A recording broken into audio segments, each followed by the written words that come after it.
Have you ever noticed how much time you spend trying to figure yourself out by analyzing, problem solving, and having the I just need to try harder mentality? But you're still anxious, your emotional problems haven't gone away, and you're still burnt out. That's because the mind doesn't have access to what's stored in the body, aka trauma. How does this relate to ChatGPT? Well, you can use ChatGPT to ask therapy and coaching questions, but without a nervous system, it can't meet you at a somatic attachment level that our biology, our human nervous system needs. So if we just use ChatGPT itself, then it will keep us stuck in the intellectual and mental realm. I'm Naomi Galinsky, and welcome to this channel. I'm a somatic experiencing practitioner and therapist. And this channel is here to help you understand your human experience through the lens of nervous system, trauma, inner child work, and transgenerational patterns. I help high-functioning women who are tired of holding it all together reconnect with their body so that they can experience ease, joy, and have the energy to do what they want to in their life. Let's dive into today's topic. Oh, the allure of the mind. ChatGPT can offer clarity, reflection, and just like reading self-help books, it can make you feel understood and be like, oh, this is the problem that I'm having. And it makes sense why we want to go there, intellectualize, and understand, because we are taught in our society that if we understand the problem, then we can solve it. Like in maths and physics. I have a PhD in astrophysics, so I get it. I was stuck in the intellectual realm for a very long time. But language and the analytical thinking mind alone cannot heal.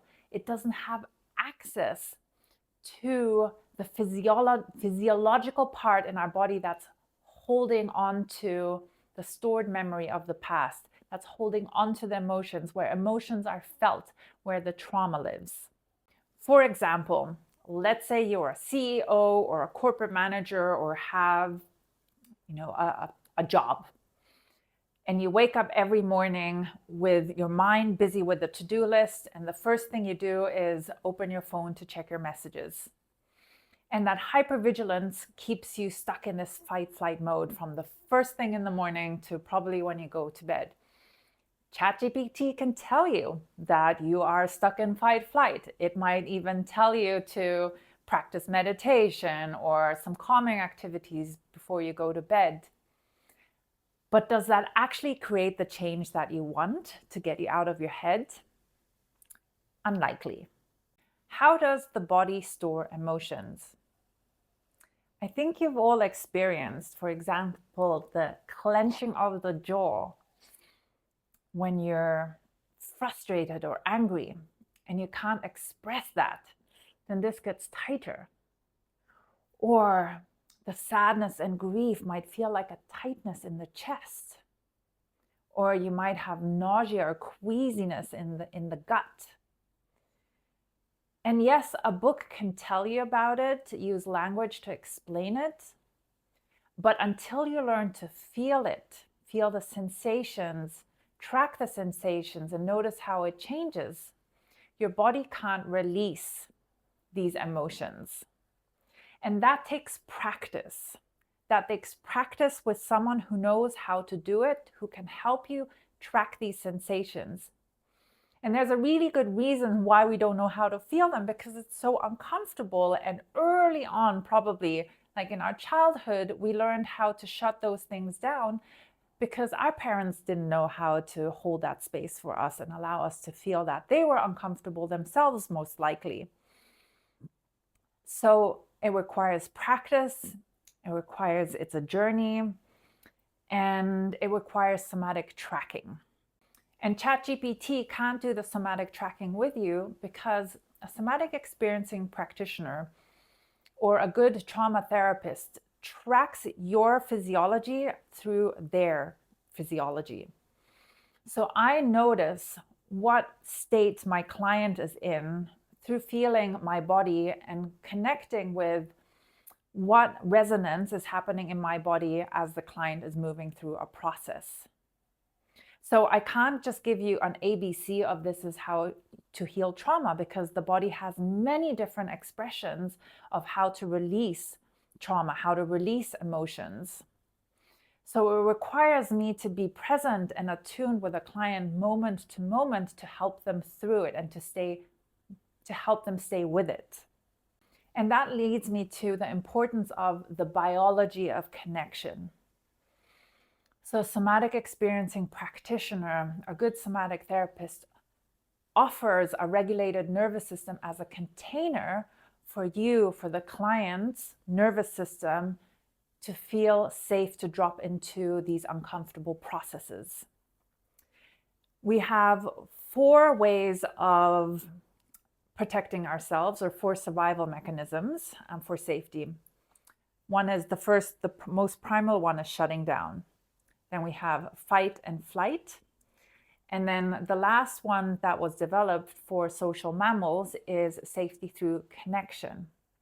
And that is not just through the spoken words. The 8 essentials for healthy attachment, that I'm going to go back to a baby, because these are the same things that our nervous system still needs in adulthood. But I'll explain it for a baby because I think you'll all resonate. A baby needs the safety and containment of a regulated adult. They co-regulate, their nervous system learns how to co-regulate and then self-soothe through that co-regulation when they feel distress. The second one is soft, mutual eye gazing and kind eyes. So a pet can also actually offer that for you. They're a mammal, social mammal.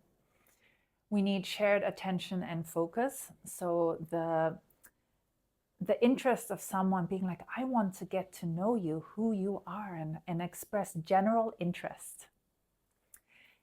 Then we need skin-to-skin nurturing and molding, especially as babies, we mold. Maybe as therapists, we don't mold with the client, but we can offer therapeutic touch. Then we have soothing sounds. So a baby needs soothing sounds and rhythm and movements.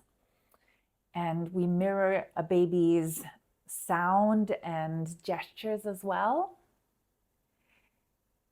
Then we experience pleasure together. We laugh, we smile, we have joy together. And then we have alternate moments of quiet and arousal, of like playful moments. And so those are 8 healthy attachment needs for a baby. Most of us didn't get all of them, and that's okay. We're human. None of us escapes trauma. But what I'm trying to get to is that we as adults need that as well.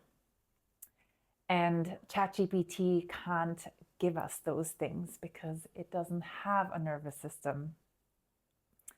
It can give you the empathetic words, but without the tone of voice, without the soft eyes, the soft facial expression, with the nervous system that feels calm, you won't get that empathetic effect like you could from a human that offers it.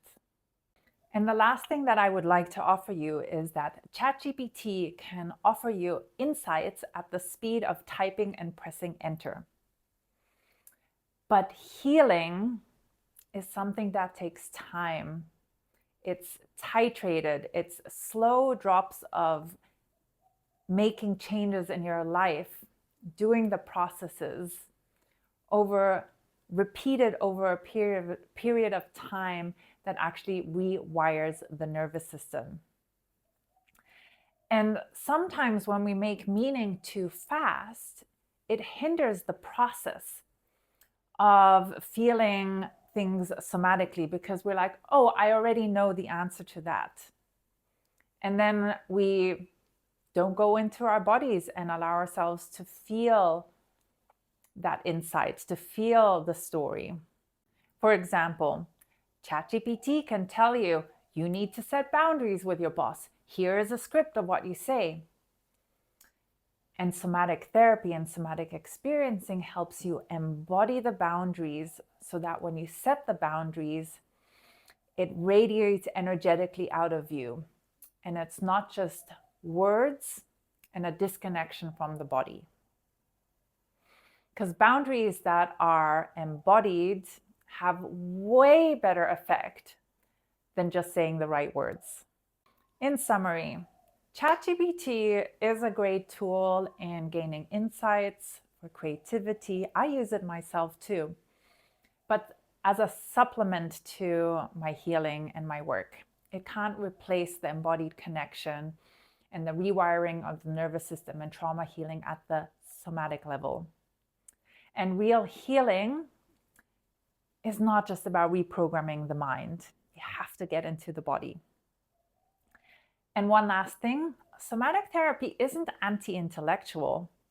We do use our minds to help integrate and understand what's going on, but it includes the body in the conversation. And oftentimes we don't make the meaning, we don't understand the things cognitively until the process has ended.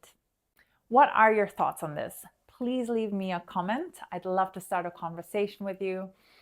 If this video resonated with you, then hit subscribe or like the video. And if you're interested in working with me further, check out the resources in the caption.